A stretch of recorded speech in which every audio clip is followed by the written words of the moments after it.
I'm sorry. I don't know why I'm so weak. That's what I said to my sister-in-law in a hospital hallway, over 20 years ago. And what she said back to me has been sitting on my chest for 2 decades plus. But I didn't actually believe her until about 4 days ago. Listen, grab your coffee. This one is going to get real. Welcome to Coffee and Tea with CarrieVee. I'm CarrieVee, your biggest fan, the person who will believe in you until you can believe in yourself, and then I'm going to keep believing you. This podcast is all things leadership, communication, confidence, clarity. It is all things life. And today, like I said, we're getting real and digging deep. Today's episode is a little bit different. I mean, there's no really big teaching point that I'm leading with. There's no 5-step framework. This one starts with a memory, and one I haven't told many people the real version of. In fact, you're kind of my first. So I'm going to take you back to 2005. In 2005, I donated a kidney to my dad. Now, that part I have talked about before, I think, but I donated a kidney to my dad. My dad was my favorite person. He was my dad. I truly was a daddy's little girl. I always wondered if that bothered my mom, and I asked her that later in life, and she said, no, I always wanted you to be a daddy's little girl. I loved my mom, and she loved me. My dad was special in a way that father and daughter that are close really get. My dad was my mentor. He was the sounding board for my business when I started a business. He was the person I asked questions of when starting a business because he was an entrepreneur too. And we were very, very close. And when his kidney failed and he ended up on dialysis, I watched my dad decline, and I watched him decline quickly.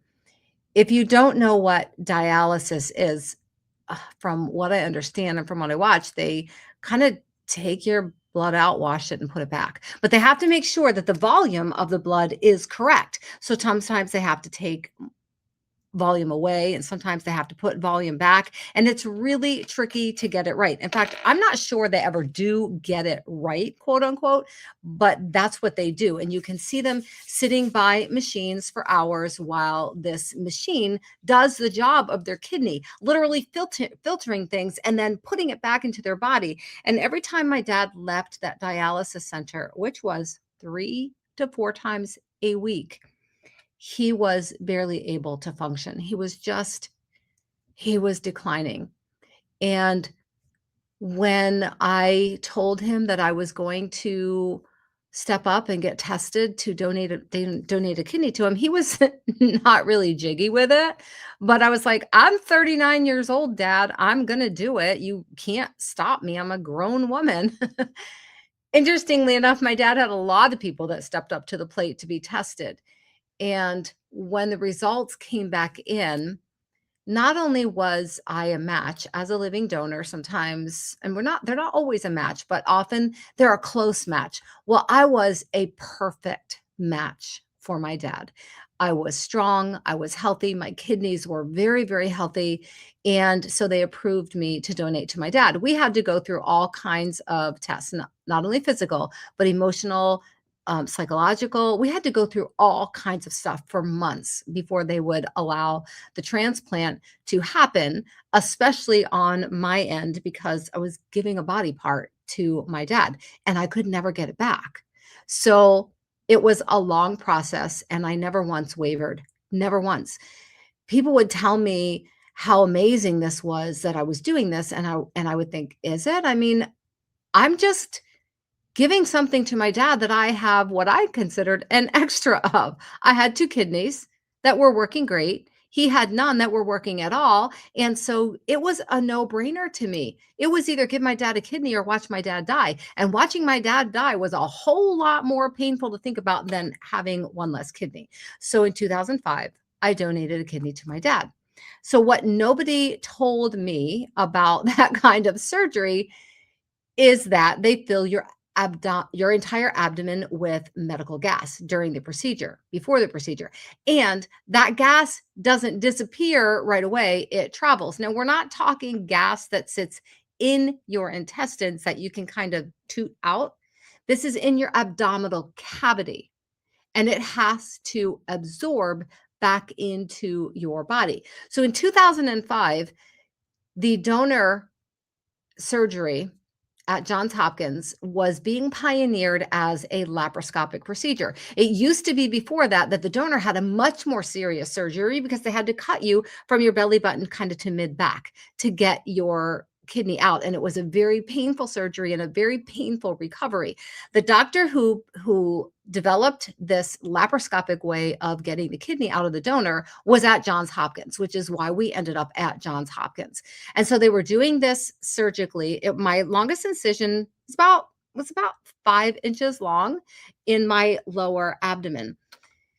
I had to fast for 3 days and have well placed laxatives those 3 days because when I went into the hospital for the surgery, I had to be completely empty in my intestines because they were going to fill my body with medical gas and push all of my organs, including my intestines, off to the side so that they could get to my back to get my kidney and then pull it out the front of my body. I'm simplifying that. If there's any doctors listening, I'm sorry. I know there's a lot more technicality to that, but that's like the short version that they gave me.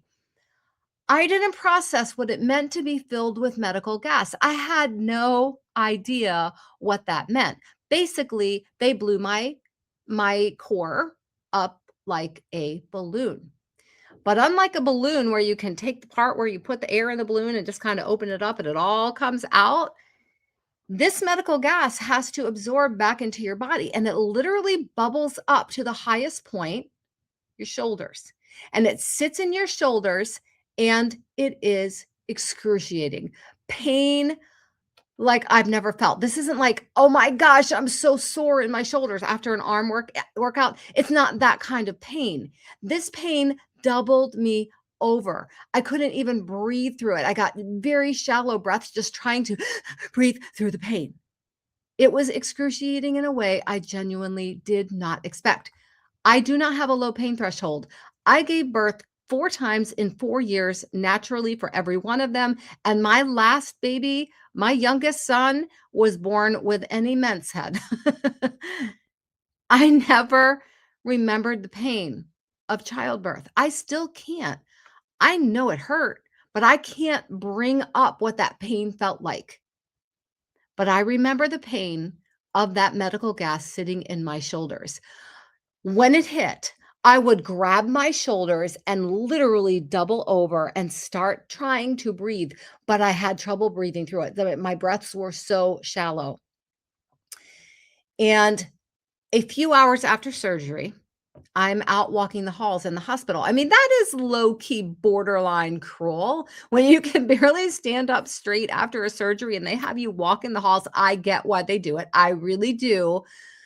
But I was walking the halls and I was trying to do one lap around the nurse's station and that pain hit my shoulders. And that was the first time it hit.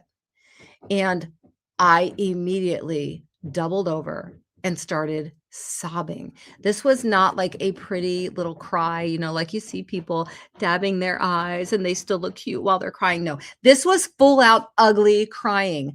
It was excruciating. And I almost dropped to my knees. I stopped just short of that, doubled over, holding my shoulders, crossing my arms across my chest, doubled over, holding my shoulders, sobbing, real hard crying. My sister-in-law, who's a nurse, was helping me back to my room. And in that hallway, doubled over, barely able to breathe or speak through the pain, I looked at her and I said, "I'm so sorry. I don't know why I'm so weak." And she stopped and she just looked at me and she said, "You are the strongest woman I have ever met. You're the strongest woman I've ever met." I've carried that sentence around for over 20 years. I've even repeated it to countless other people in hard moments because I do believe it's true about other people, just not about me.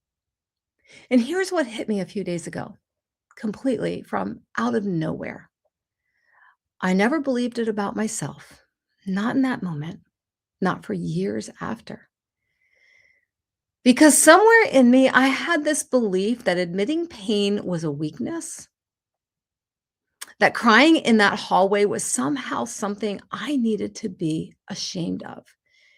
I mean, I would think about that moment and cringe all over again, like, oh my gosh, I cannot believe I was so weak. I believed that the quote unquote strong version of me would have gritted my teeth and said absolutely nothing. And when I really realized that, when I really sat with it, I started sobbing all over again. Not because that memory is sad, it's because I wish so badly, that I could go back and find that 39-year-old woman in the hallway and tell her it's okay to hurt. It's okay to cry. It's okay to show it. It's okay to hurt. It's okay to cry. And it is so okay to show it. She wasn't weak.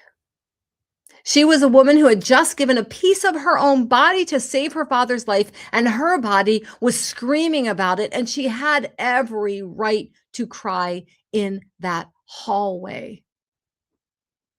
I can remember coming home from the hospital. I actually came to my parents' house in Wilmington, Delaware, instead of coming back all the way to New York. And my mom was caring for both me and my dad. And we would try to go out for a short walk. That pain would hit my shoulders and I would double over. And I would get back to the house as quickly as I could, lay in a fetal position on a couch, trying to catch my breath until the pain subsided. At one point, my dad walked over. He sat down on the couch and kind of like lifted me up and put my head down in his lap. And he was like stroking my hair, kind of like you would a toddler. It was like I was his little toddler girl again. And he was sobbing with me. And he kept saying, if I'd known this was going to hurt you so much, I never would have let you do it. Even in that moment, though, I knew I still would have done it.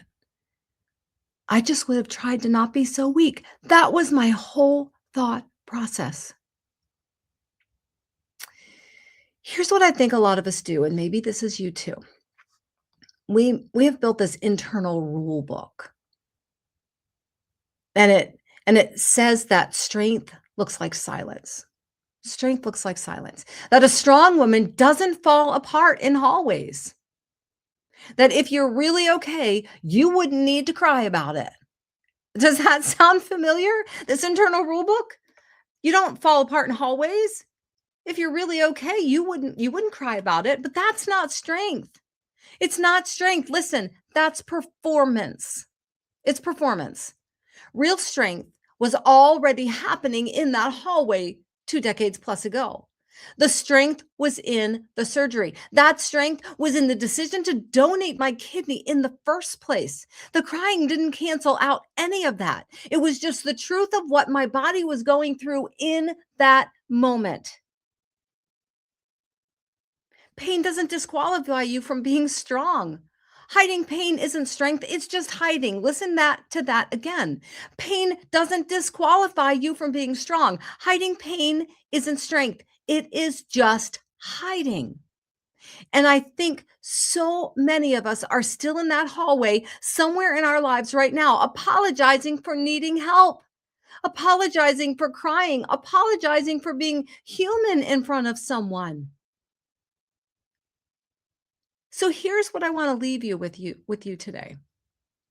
If you're in a hard season right now, and so many people are, physically, emotionally, spiritually, whatever it is, I want you to hear this directly. You don't have to apologize for how hard it actually is. Let me say it again. You don't need to apologize for how hard it actually is. You don't have to perform strength for the people around you. The people who love you don't need you to be unbreakable. They need you to be honest. The people who love you don't need you to be unbreakable. They just need you to be honest. Here's a little challenge for this week. The next time you're hurting, even a small version of hurting, and you feel that urge to minimize it, to say, I'm fine. Oh my gosh, I say this all the time. I'm fine. I'll be fine. When you're not, I want you to pause and let yourself say the true thing instead. Ooh, that's hard, isn't it? Instead of saying I'm fine when you're not, pause and speak your truth instead. It might just be to yourself. It might be to God in a prayer. That's often it for me. When I'm journaling, my journals are letters to God. They're pouring my heart out to God. It might be someone who's safe in your life. I hope you have someone who's safe in your life. But please practice telling the truth about your pain, even just once this week. In a prayer, to yourself, in a journal, to a safe space. Just once this week, practice telling the truth about your pain. If this resonated with you today, I'd love for you to sit with this one question before you go. Here's your journal prompt. Where have you been doubling over in your own hallway, apologizing for needing help? Where have you been doubling over in your own hallway, apologizing for needing help? You don't have to answer it for me, just answer it for you, but please answer it. This has been a vulnerable podcast. It is something I have never shared before this moment. You're the first because you're my people. Thank you for sharing your coffee, your tea, your water, your drive time with me today. I love you, and I will see you in the next Coffee and Tea with CarrieVee.